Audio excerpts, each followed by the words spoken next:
Hello and welcome to Artists at Work. I'm George Alexander Thompson and I'm with my co-host Rab Heatherbridge. We're very happy to have you here for Season 3, Episode 5. And we have a gorgeous colleague of mine over the past few years, Yanina Smith, and talking all about their drag king, Richard Energy, and the photos that we took and all about their career and how we got here. It's going to be a juicy episode, so sit back, relax and tune in. So guys, we've got some news. We always have news. I mean, that's the whole news segment is news. It feels really nice to have more news than we normally do because we're kind of back to work.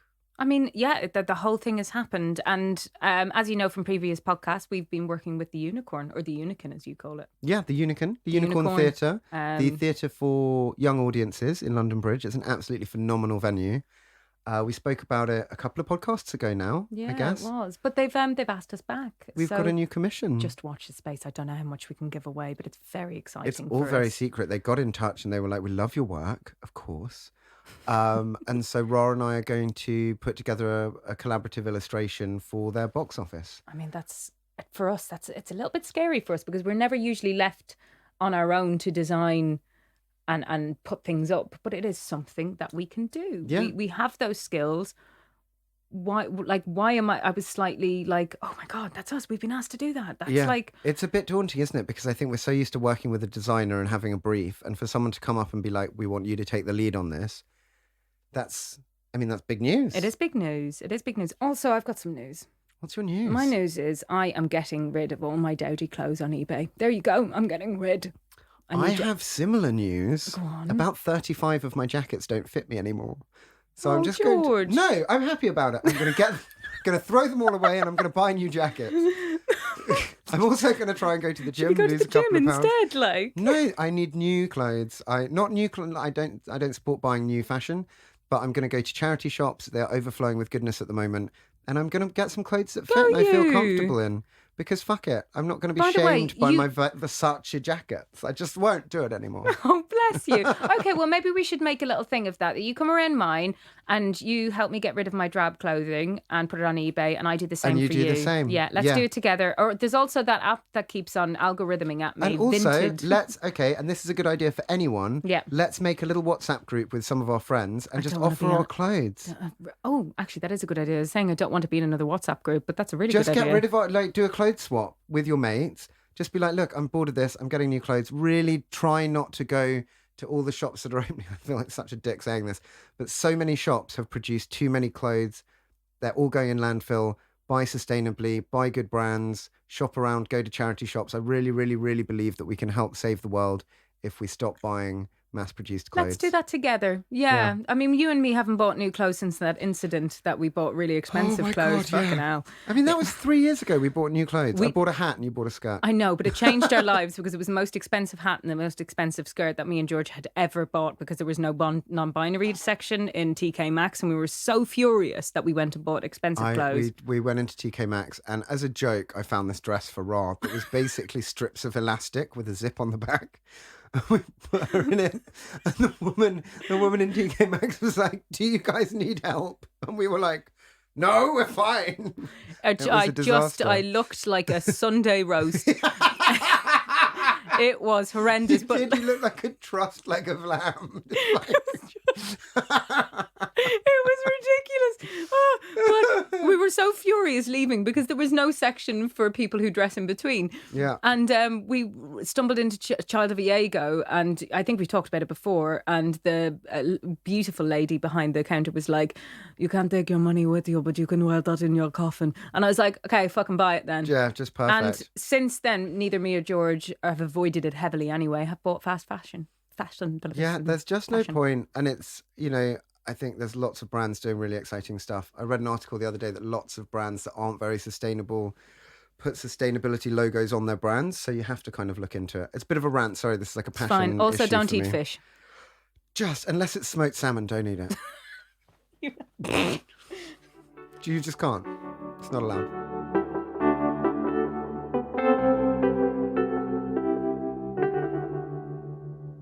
Hi, so I'd like to do a poetry moment. Yay, poetry. Poetry. So I have been writing poetry, and sometimes it's very silly.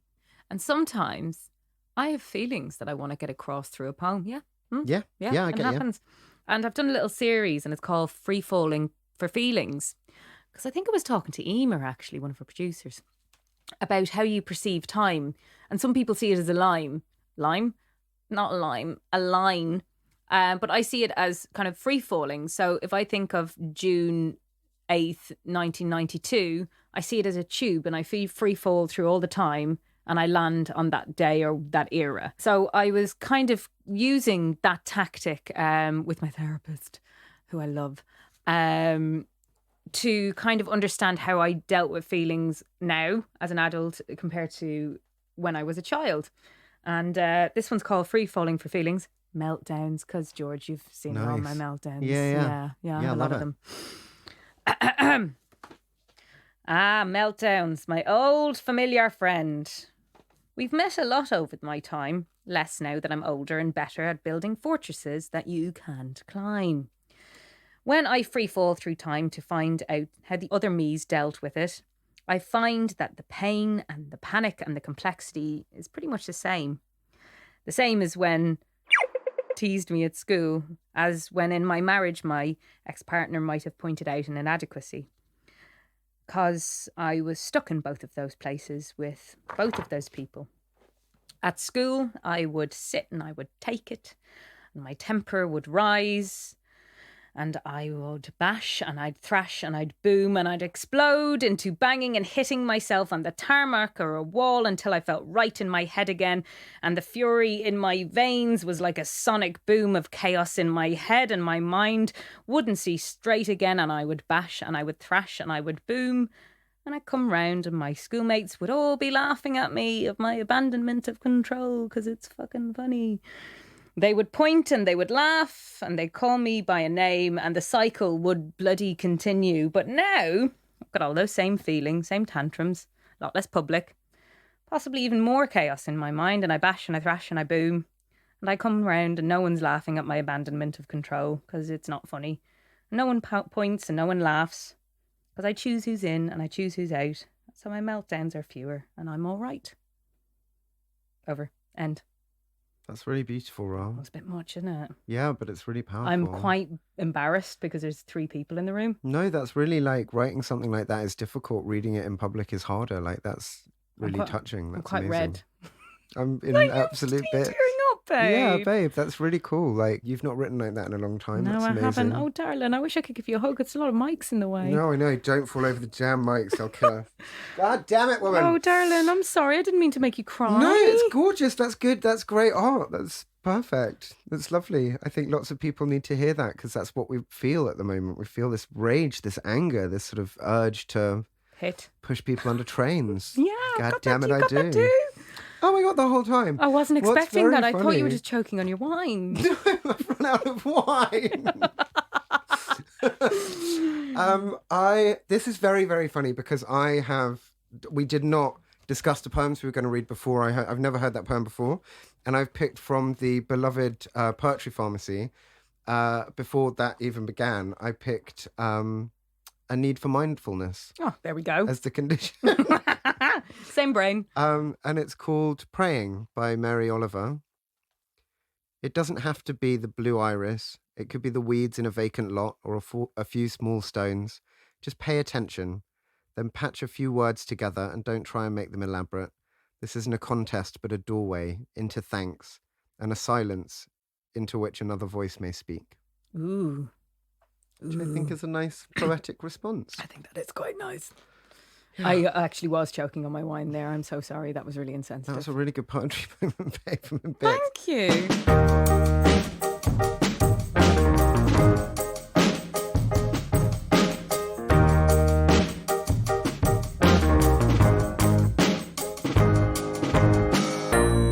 Here in Century Studios. George is here, I'm here, Emer and Alex are here, and we've also got Yanina Smith here. Hello.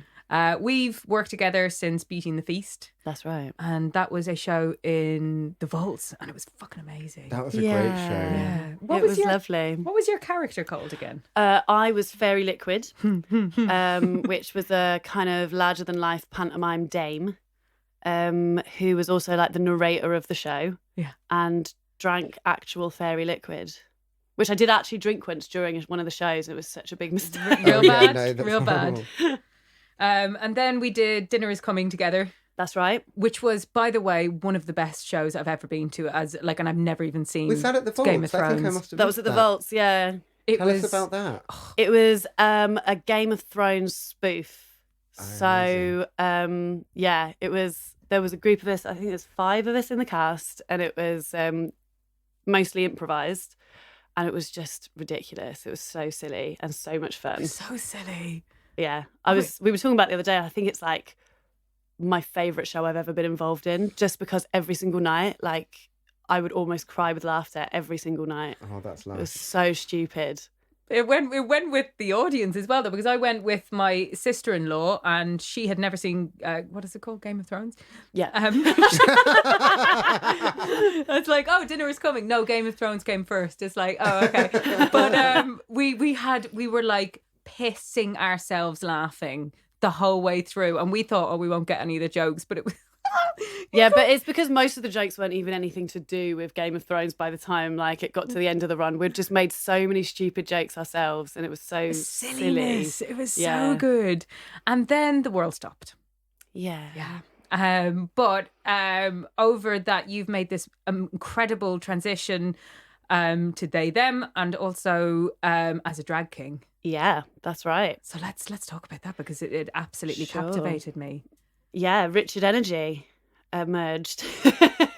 So actually, Richard Energy started before lockdown, Yeah. but only just. Mm-hmm. I had been, it was actually for another show at the Vaults, Yeah. which is another pantomime that was a drag pantomime. And I had gone along for an audition and got a part as a drag king. And I was like, I've never done drag before. And they were like, don't worry about it, you'll be fine. And so I started doing this show, and yeah, it was just insane. Like the very first night, it was like friends and family night, just kind of giving it a go. And that was the first time I saw my face in drag king makeup. And the writer and director of the show, Shay Shay, Oh, I know, Shay. drag performer, yeah, wonderful drag performer. They helped me paint my face, like looking at pictures of other drag kings and me doing it a bit, and then them being like, no, that's rubbish, let me change that for you. And then I was like, that everyone was taking the piss because I just couldn't stop looking at myself in the mirror. Yeah. And I've honestly never had that experience in my life. Like growing up socialized as female, I think I've always found like looking in the mirror quite a difficult thing, like not feeling like there was obviously a lot of other things going on there, to be fair. Having since come out as non-binary, but also like I just like my experience of looking in the mirror and stuff has always been quite difficult and quite complicated. But honestly, I was just staring at myself, being like, damn, I'm fine. I love it. And everyone was taking the piss out of me and laughing at me. And then we did the show for, I think it was 3 months. And so pretty much every single night, I think it was 6 days a week, we'd do this show. Wow. And I would put myself into drag makeup. And so I got better and better at it. So I was really lucky in a way because I was kind of at like drag boot camp, Yeah. where I would just kind of have to do my own makeup every single night. And Shay Shay would always laugh because they were like, every time I come back, you've like developed more of your like makeup and more of your like, because I was never told to do like a chest contour or put chest hair on myself or like, and every time they come back, they're like, what are you doing? You've like gone to town. I love it. But I loved it. And so it was like a really safe environment to kind of start doing that in. And then one of the other drag performers that were in that show, Crayola the Queen, they played my mother in the show at the start of the run. And they run an event night and they're a drag night. And they were like, why don't you come and do something? And I was like, no. And then I did, and I created, and that was Richard Energy's first little baby steps out into the drag world, and I've just fallen in love with it. That's amazing.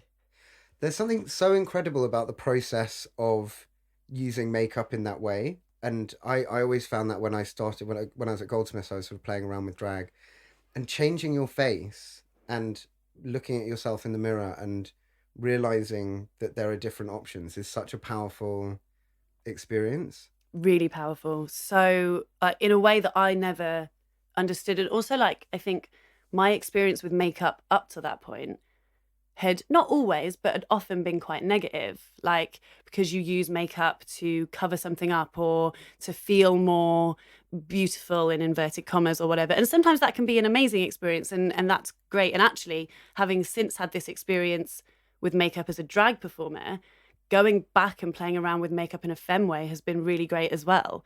But it's just because I've reframed how these things feel to me now, and what their like function is in my life, rather than you must try and look a certain way. It's like, hey, you can look however the fuck you want. Can I swear? Sorry. Yes, it's definitely. It's funny you're saying all of this because it's making me want to go back, because I used to do drag kinging in 2005. And I was Deptford Dave. And Deptford Dave, you know, he's a bit of a womanizer and he was a bit of an arsehole, but, you know, a bit soft in the middle. And when I used to play around with that makeup, I was like, I like this guy. I like this guy. And you're reminding me of all of that. And I'm like, fuck, I need to go home and play with drag. Yeah. I mean, that's the thing. So, like, I sometimes get, like, asked in interviews, like, what would you say to a young person that's interested in getting into drag or drag kinging specifically, maybe? And it's like, even if you're not on a stage, because that's only one part of drag, like performance, so much of it is like a journey of pushing the limits of who you think you are and who you've been told you can be. And as soon as you kind of realize that those barriers only exist because people have told you that they're not really there. So as soon as you kind of realize that, you kind of end up going on this journey that can be like the most incredible thing. And like, it opens your world in such a way that you never could have expected. And obviously for me, that's been like quite a specific journey as well in terms of like gender. And I'm not saying that will happen for everyone. Because not every king and queen is going to be like trans at all. Of course not. But still the same thing stands, that you still will have been told that the edges of yourself are only this far, when actually it will show you that you can move and change and grow. And but goes back to the conversation. We just did a shoot together a few weeks ago, and I was editing these incredible pictures that we took, and they were very like Richard, like banging into existence and feeling very here. That's what we called one of the images that we entered into the Taylor Wessing competition. Yeah, you need to know about I do know about it. It's so it. exciting. It's really, so really exciting. But the conversation came when I was because the world's opening up again, and I went with Phoenix to the bathrooms, my son, who I've named non-binary names just in case. That's like was my thinking about it. I was like, I don't know what gender you're going to identify as an adult, so I'm going to give you all of them and you can pick when you grow up. Yeah. But we were at the toilets, and I think this comes from school. He was like, oh, mummy, you can't go in there because it's for girls. And I'm like, it just made me shudder, you know, like, or like I couldn't go into the boys because it was for, and I was like, oh baby, gender's a spectrum. He's 5. Yeah. Like, what do I say? And how do we kind of break it out into normality, this in between, and that gender can be all encompassing and all of that kind of thing? It's like, it's such a tricky thing to manage. And I think that we're actually quite nailing it, all of us as a community. And I'm really proud of us. But I don't know what the word is that we give to young people so that they know that it's not male and female. It's a tricky one. Well, I think that language isn't enough at the moment. We don't have the right words yet. I think there's a bit of like catching up we have to do with how we express ourselves and how we talk about it. But I think sometimes one of the best things you can do, and I think that's how it's always been in queer life, is by living truthfully. You show younger people that that's okay, even if we don't have the words yet.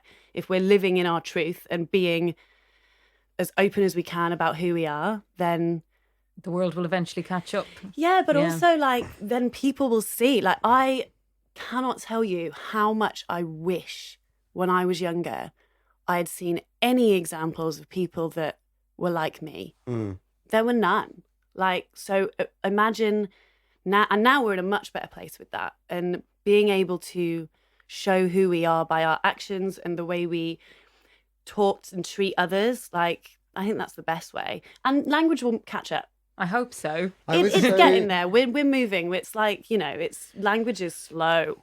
I was so fascinated on the shoot because This you, shoot, by the way, went so well. so It was like magic in the air. incredible. Oh, it was And amazing. Oh, I've got chills thinking about it. costume was what you were wearing was so amazing. The blue skirt and the tape and the blue hat, just absolutely stunning. I've never seen anyone wear a bind that wasn't flesh toned, and it was gorgeous. lovely. Oh, thank you. I will say I didn't invent that. I've seen it before. I wish I had. I can't take credit for it. But I think that one of the nice things about that when I've seen people who bind not in flesh tones, there's reasons to do any of it. Like I used to bind only in flesh because there's something about like the illusion of it and stuff like that. But I think the decision not to also is about like going, my body is there. I'm not denying what my body is. And sometimes it's about like playing with it's playing with the idea of illusion rather than being like, this is what it is. Yeah, because you said something really interesting when we were talking on the shoot about the way that the mask side of the character started feeling too hard for your sort of masculine identity, and you wanted to soften the image in it.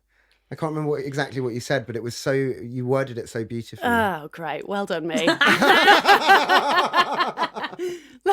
don't remember what I said either, but I think the general kind of idea of it is that at first when I think I've spoken with other people that have had maybe similar experiences as well, but like when I started performing drag, I was playing a character, and my idea was like, I'm gonna play this like hyper toxic masculine dude, and that'll be really funny, because it is funny. It is really fun, and it's a powerful thing that you have to be able to poke fun at toxic masculinity, and it's a powerful and important thing to do. But what then happened was, like, I started to feel a bit more like that wasn't being like, it wasn't properly honoring the masculinity inside me.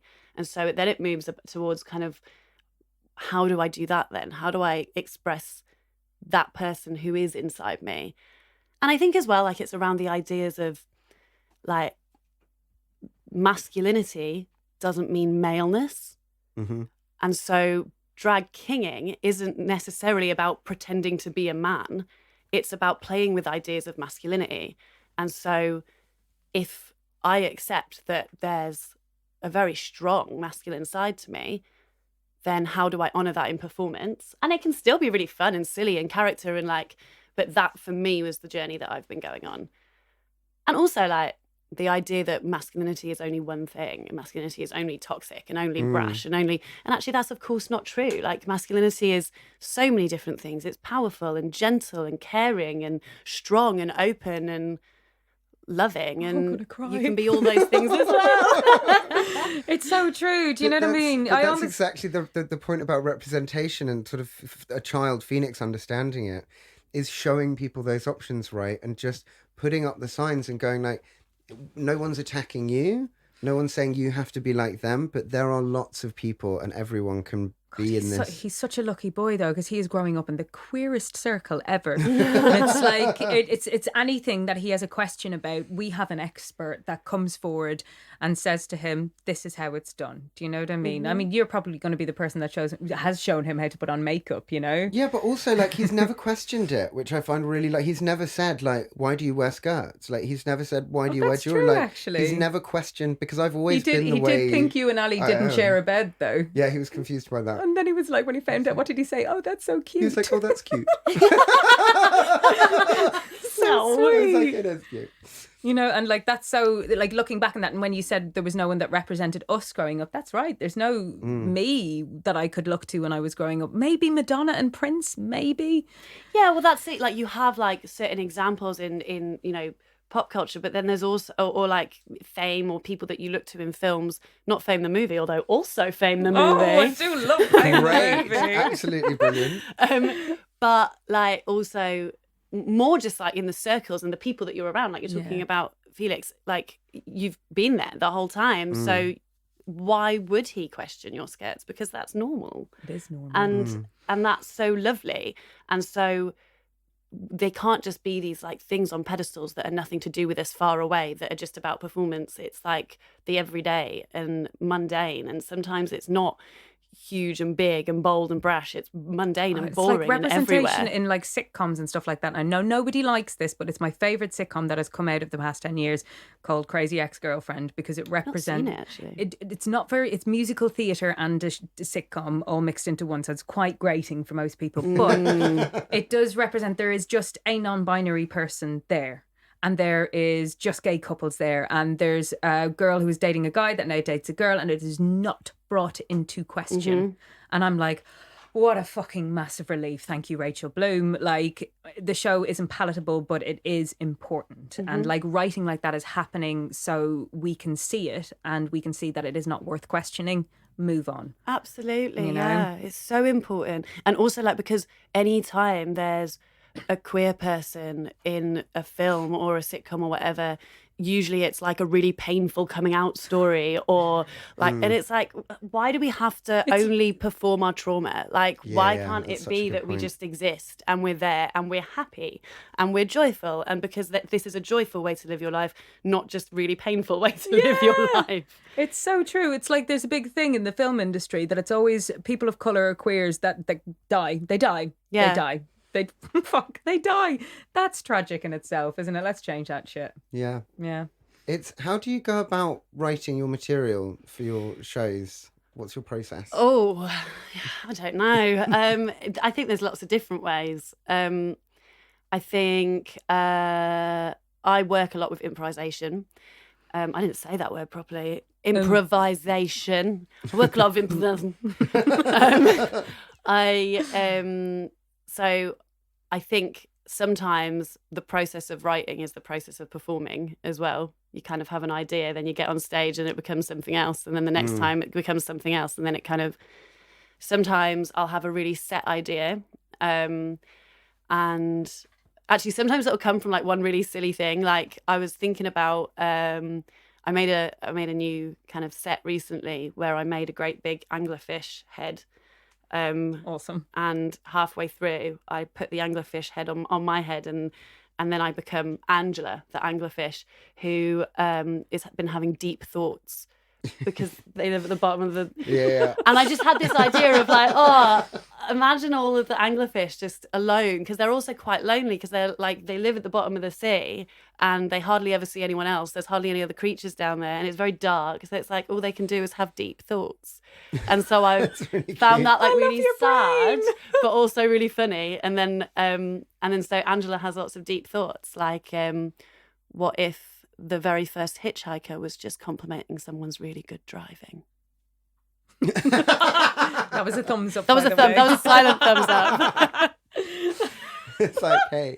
Which just made me really, That's really laugh. It great. was like, imagine someone at the side of the road just being like, hey, great job. Oh God, hitchhiking is something that died. People don't do that anymore. It's probably for the best. Yeah, though. I mean, is. guys, don't hitchhike. Yeah. I think. This is by no means an endorsement for hitchhiking, okay?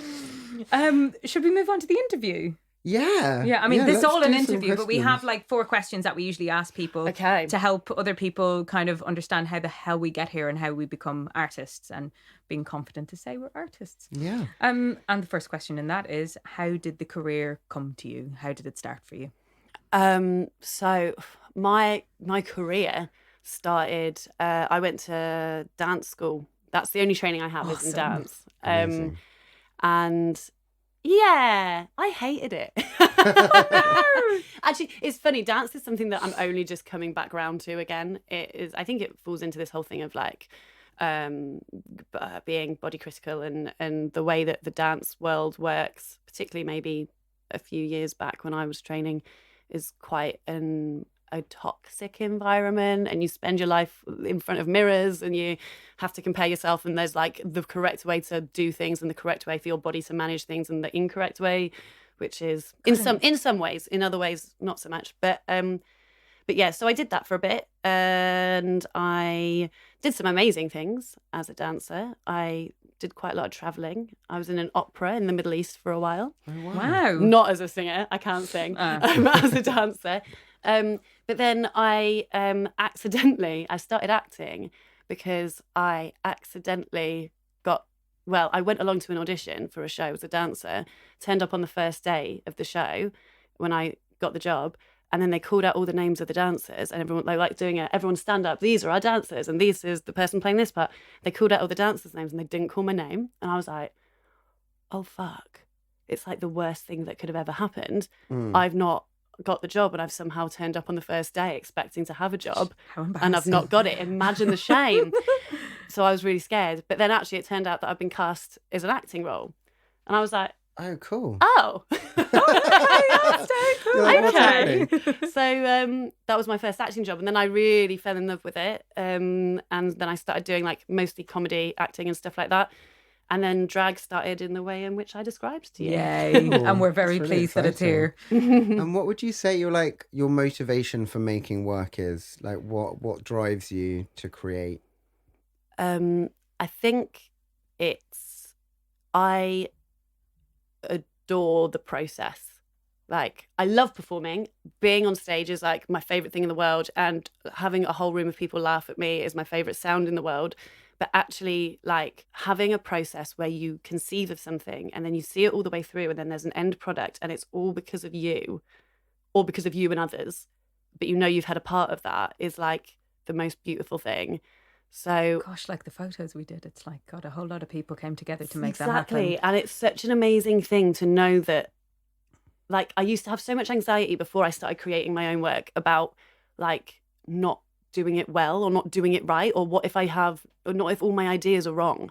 And actually, that actually isn't the point of creating, I don't think. Like, it's not about making this great final product. In fact, that's secondary to like the thing that happens while you're making it, and the people that are involved in that. And that to me is like the most beautiful and exciting thing. And each time you make something, you can see the difference between the last thing and the next thing, and you can start to see like how you've learned each time, and that's also really exciting. And it's like, yeah, that's my favorite thing about it. That's really nice. That's so lovely. profound. I just love it, because when it really is the best thing. And when you were saying all of this, I'm like, God, I look at that picture of you as Richard Energy slumped over the couch, and I think about the licks of paint that went onto that wall, and like all the people, absolutely, all the production that went behind that, and the years of people developing ideas, getting it wrong, getting it right. It's the process. And all of the things, and and nothing is ever like solely yours either. Like, you've been influenced by so many different artists before that, and you will then influence others, and that's so exciting. So that's always been a bit of a bugbear of mine, especially at university. It's like the originality thing, and I'm like, of course you can be original. Of course it's great to make original work, but also take your hat off to everyone that's informed you, and that those decisions to take inspiration from people are really important, and to work in a community and not just be completely. I know some people thrive off being completely insular with their artwork, but I think especially it's as a not the group nature of like, our community, really. No, performers and theatre makers, you need that energy from everyone. It's constantly giving hands up, do you know what I mean, to everyone, and it's like helping each other. And like, if anybody's struggling, just stick them on a scenic set, get them painting a bit, and all of a sudden they're inspired and they're making their own show, you know. That's it though. It's like, but like, and I think that's the thing that is wonderful about theatre, and is again wonderful about drag. It's all community based, and it's not just what you do, it's who you are and the people you spend time with, and it's lovely. It is lovely. It's really nice. Talking about lovely things. Yeah. Has there been any bits of your career or being an artist or ideas that you found particularly tempestuous? Yeah, loads. I mean, we've worked on shows Where do together. I start? I think I have a lot of anxiety, and always have had a lot of anxiety. Just anxiety in general, but also like, like I say, like, it is always a bit of a struggle for me to be of like being afraid of what I'm putting out, and particularly when I started making stuff that felt more personal, and being really afraid of like how that might be read, and learning to kind of let go of how other people see you a bit as well, and just being that like, is one of the biggest challenges. it's really isn't hard, it? and it's not something that I think I'm ever going to get completely right, but I'm like working on it and trying to like learn how to do that better, or cope with my anxieties around that better. And then also like the being in and out of work thing will always just be really hard, isn't it? like It's risky. It's risky business, literally. It is like, risky. so risky, and especially like I don't like. Obviously, at the moment, we've all come out of a year of doing almost nothing. But because it is a wonderful thing, like I literally just said, it's community and it's who you are and it's what you do and it's like, but also being able to separate yourself from the work you make as well and go, if I am not working, I am still valuable. I still exist. Exactly. I'm not the job I'm in. Like, and being able to be kind to yourself in that way and learn not to compare yourself to others in that way who might have work when you don't. And I think that's always something that anyone that's a freelance artist will be like working with. Exactly. The last question is, it kind of goes without saying. Yeah, well, it's like the opposite one. It's like, what are your best moments? We've totally covered that, but have you got any particular highlights that have just made you beam? Oh, yeah. Probably like the most exciting moment for me that like was like a bit of a like, oh shit, this is incredible and this is what I want to do, was my first gig as Richard Energy. When I was just like, oh my God, this is incredible and this is where I want to start now. That's and it really was nice. like really definitely like, oh, this is the beginning of something, not like this is the end result. This is like, oh, there's going to be loads more to do here. Gosh, And that's amazing. really I've gotten exciting. chills from that because Yeah, the that's really shoot cool. and when I got them home and I was looking through these photos, I had goosebumps and I was like, here, this is like the beginning of the roaring 20s. Are we allowed Oh to my say God. that? Yeah, no, It's like, incredible. and going through these images and seeing you differently than I'd seen you before, but in a way, it's settled in me so much better seeing you like this. Do you know what I mean? And Richard speaks to me on so many levels. I just love him. It's a funny thing, like, I think, thank you. It's a funny thing, thank you. I think it's, because obviously, actually, it's interesting talking to you about it because you have seen me for years doing lots of different things in lots of different roles. And actually, conversely, seeing me now in that picture that is on the sofa, like when you sent me that, I was like, fuck, oh my God. Like, it, and I remember saying to you, like, that feels like the most me thing I've ever seen. Like, Oh, isn't That's that really isn't that nice. just special? yeah. God, this photo has to win the Taylor Wessing Award. If anyone from Taylor Wessing is listening, would really love it to win. Would This is funny. really love it to win. I did. I have to say, I was on the tube the other day, and I tried to sit like that. Okay, so to put How it in, did that go for you? It doesn't work on the train. It's So like the, it's the just direction, I was trying to like we were directing. I was sort of trying to come up with the pose, and I was like, it's how you sit on the tube, right? no one sits like It's that not. in the tube. And then And Rob and I were tried both it like, out, it's really mate, not are you possible." sure? That's how you sit on the tube. Direction worked though. But hey, it did work. Yeah. Yeah. Like my other favourite bits of that shoot were you jumping, the jumping. Oh, yeah. the So jumping was Harriet had amazing. plaster falling on her head down below. That was really special because we had Yanina jumping off the sofa again and again and again, and we almost got the shot, and Roz camera settings weren't quite right, so we had to sort techie of do over it here. again, which was But we did Just get brilliant. we got a few of them actually, and like the shot is just so exactly like I don't know how to sum it up. I'm holding a ball of energy in front it's of energy. me. That's what was so nice about it. It is was- and it's literally the. There's something You know, so serendipitous, I don't know what the word is, about that day and those photos that we made that just made it an absolute honour to work with you because Oh, same. Honestly, it thank was you such so a much. special day. It was amazing. oh god, we're so and your lucky. blue hair. Yeah, So incredible. Yanina has a skinhead, I suppose. Well, it's like a buzz cut. It's a Skinhead buzz sounds cut. like it's like completely squeaky clean. It's like a feather cut, like with the little bits down It's here. got like some. Let me explain it to you, listener. So I have a shaved head that was shaved at home, and I wasn't able to reach my sideburns or the back of my hair, but I kind of liked the way it looked. So if you imagine a short blonde buzz cut with some feathery bits by my ears and the back of my neck.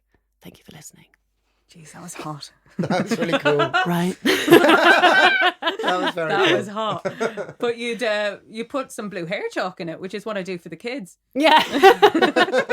It's a nightmare, actually. It comes off all over everywhere. The first time I did that hair chalk was I was filming something. I'm doing a drag competition that's going to be on some obscure TV channel. And I was doing some filming for it in Brighton, and I used this hair chalk for the first time, and it was pink. And then I was on my way down on the train, and then it started raining outside, and I was like, Oh, shit. No. crap, I'm going to get out and I'm going to walk through. And it was like the other end of Brighton. And I was like, and I was going to walk, and I was like, it's going to just be running down my You're in face. Brighton, you're and- all right.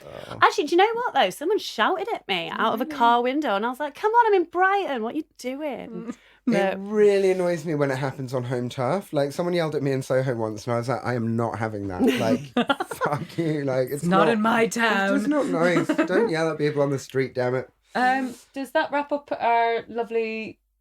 Not quite. No. Okay. Important question. Yes. Where can we find you? When can we? Your Instagram, your social medias. Plug. Yeah. So my Instagram for Richard Energy is at Richard_energy, which is great. So I've got loads and loads of videos on There's there. so much content on there. It's I There watched a is. lot Just of your giving me videos. life. It's really, really.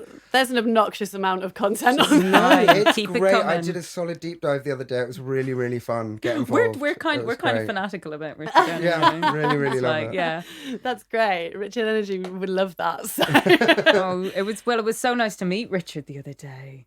Yeah. Just Such so a special lovely. day. But yeah, do check out the Instagram because you'll post everything there, I'm assuming. I will, yeah. I'm also in the process of making myself a website because the world is opening up, and I'm going to start selling my I've made a kind of a event package thing for people's party needs. Oh, amazing. So if you need People any do of them, need hit me parties. up. People do need parties. What could you do at a party?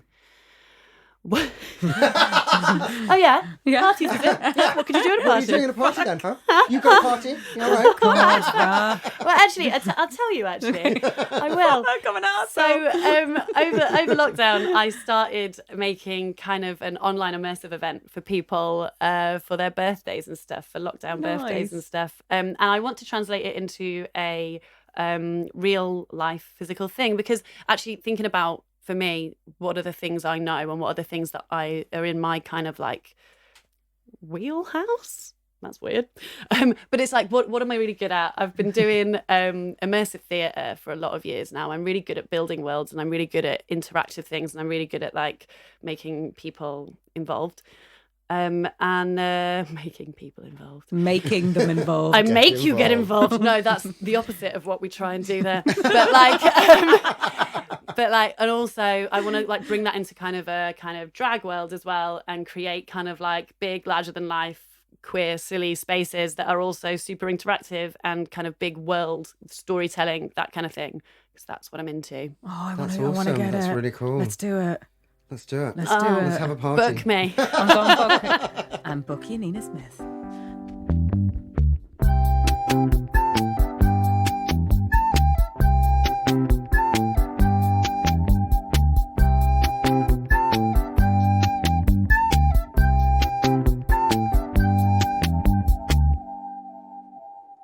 Somebody asked me what my favourite thing is. Somebody asked me. Ra, what's your favourite thing? Okay.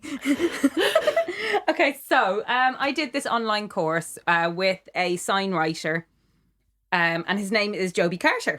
And it was really fun, but I couldn't understand it because it was online and my kid was climbing on me and loads of things were happening. So I was like, okay, I'll go to him when the world opens. But I really love his work. He does all the carousels and the gallopers, the horses. Yeah. And I was like, fuck, there's such an art to this. And like, I do so much of that in my job. Like, I do all this kind of sign writing. I haven't got a fucking clue what I'm doing. So I bought Sign Writing Inspiration, Tips and Tricks by Joby Carter and Scarlett Rickard, which I think might be his wife. Forwarded by Sir Peter Blake. And it's just full of freaking great It's cheats so beautiful. and hacks and how to balance a letter and how to do things like, the 3D effects and the brush strokes and how to draw a circle, which, by the way, is one of the most difficult things you'll ever learn how to do as an artist. And like how to do block prints and, oh, do you know what? I just wept when I looked through it, how to do beveling. It's all the stuff that scares the shit out of me in one book, and I'm delighted with it. It's really nice. Yeah. It's been recommended by a lot of scenic friends. It's really worth getting a copy. His Instagram's absolutely insane. I'll He just just go gets there. just gets a paintbrush and paints a perfectly straight line, and then does a little right angle, and then does all these bits. He has beautiful brushes as well, all these Oh, hand-over, stunning. handmade brushes. Amazing. I have them as well. I don't know how to fucking use them, but like I'm going to learn how to use it. George, what's your favourite thing? I'm still thinking. Yanina, have you got one? I can go. Mine isn't like a physical thing. Yeah. I'm going to go really conceptual. It's Then more I concept. can. We love a concept. Well, it's actually my favourite thing Yeah. is at the moment is that the other day I was thinking about the feeling that you get when you're walking down the street and you're listening to a really amazing piece of music and you're like stomping down the road to it in the sunshine and you feel like a champion. So what I did was I asked on my Twitter at Richard_energy_ and Instagram at Richard_energy, what is the piece of music that people walk down the street feeling like a champion listening to?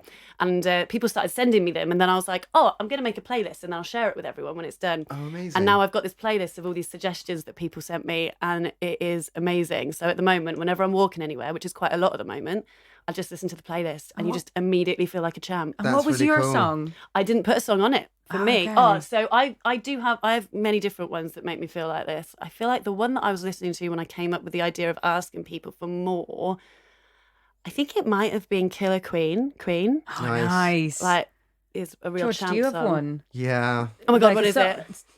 No.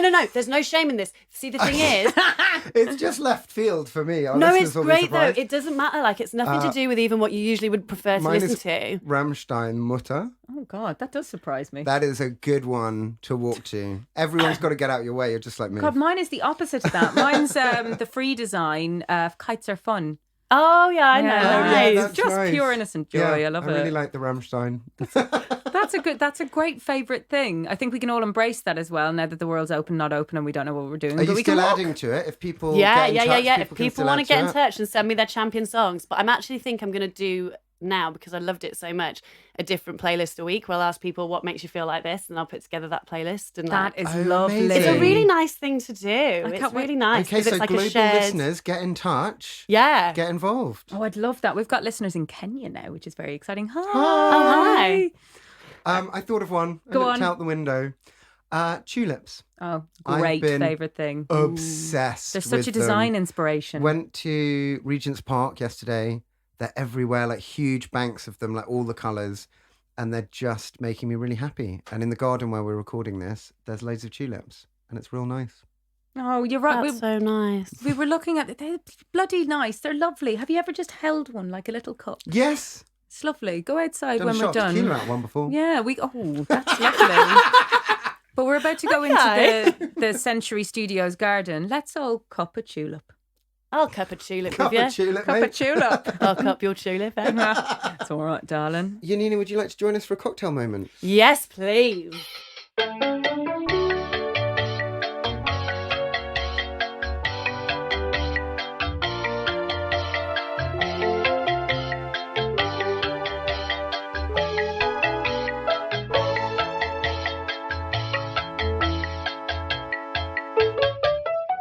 So for cocktail moment this week, we've got a really exciting product called Scratch British Rum.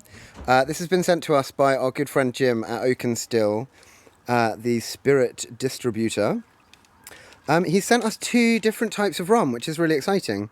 The first one is a botanical rum, which is a blend of foraged native British botanicals infused and vapor distilled, resulting in notes of vanilla, grapefruit, and a long coconut-led finish, which sounds amazing. And then he sent us Faithful Rum, a single rum, unaged and unadulterated with notes of molasses, vanilla, and cinnamon. George, that sounds very exciting. Sounds really good. Shall we give it a try? Has everyone got a glass? Yes. So this that is would be the a good- Scratch British Botanical Rum. It's 42%. It's a clear spirit. It's schnapsy. It's a what spirit? Clear. I thought you said queer, and I was like, great, what makes a queer spirit? We make it a queer We make spirit. it a queer spirit. If it wasn't queer before, it is now. Um, Ooh, that's really nice. It is botanically. It's aromatic. oh, geez, it's another journey, isn't it? That's taken me places. That's delicious. It's really tasty. Yeah. It doesn't need a mixer. That's really, yeah. It's a Let's go with sipping that. rum. It sort of reminds me of a schnapps, but without the sweetness. It's delicious. That's delicious. It's really good, isn't it? Yeah, beautiful. Homegrown in Britain. I feel like think it's it's the got- first entirely British rum brand. Really? Yeah, they That's haven't. amazing. A lot of rum brands buy abroad and then label in the UK and then call it a British rum, but this is like authentically made in the UK. Really tasty rum. I like that a lot. Amazing. It's delicious. I'm trying it. I'm still tasting it. I went to a leafy place where I felt I was in like tree sap. Maybe that's just some kind of like triggered memory That's or powerful. something. I like that. I've not tasted anything quite like this. It's No, not like me neither. Bacardi. It's not a Bacardi. No, it's a real quality. Yeah, sorry. that. I mean, I really feel quite dumb with my, with my references here, but I know. Well, I but- don't know mean- rum very well. Like, I drink a Me lot of neither. gin. I drink a lot of vodka. Oh, oh God, you know what? I used to Water think. is freshly sourced from beneath the distillery in Hertfordshire. How lovely. Nice. Hertfordshire. Hertfordshire. So it's And now we can try the other one. so was that the one with the coconutty finish? Yeah, that's the botanical one. It is botanical. This one is That's faithful. my contribution. Yes, it is. I thought we should do that one first because that's going to be more And It what's is also rum. complicated. This is the unadulterated. Thanks, I Femur. can confirm that is rum. This is the You've got your northern accent there. I like that. Rum. Rum. Scratch faithful British rum. And what's the This is unadulterated, so this is just straight up good fashioned white rum. okay. Good sharper. fashioned? I meant old fashioned. And good fashion. It's good fashioned. in the club. Oh, it's bringing me back to Wesley nightclub. 4 a.m. baby. Oh, Oh, Yeah, I don't know if that's me. well, what I did bring was some tropical fruit It's, juice. oh, thank you. Because I thought that might need a little Lines splash the of mouth. this. It does. This is lovely. This is very nice. It's always nice to tune into a cocktail moment and artists that work. I mean, it's always very, That's great. yeah. That's a really, really nice rum. Yeah. I was thinking next time, can I take you through like booze that I know about, like Buckfast and like Smirnoff vodka and stuff? I would say yes, but we've actually White got a lightning. PR agent coming with like 10 bottles of really nice That's booze. absolutely fair. We'll just have like Buckfast didn't make the cut, I'm Buckfast afraid. didn't make the cut. Shite. Do we want a button? Do we want a button? Or should we just... I'm still not getting what the button is. No, a button is this. Thank you out. for tuning in to Cocktail Moment with Artists at Work. We've just drank some cocktails, thanks. Thanks, it was really nice having you. I'm into it, thanks. Buttons. Buttons! We've had a rum.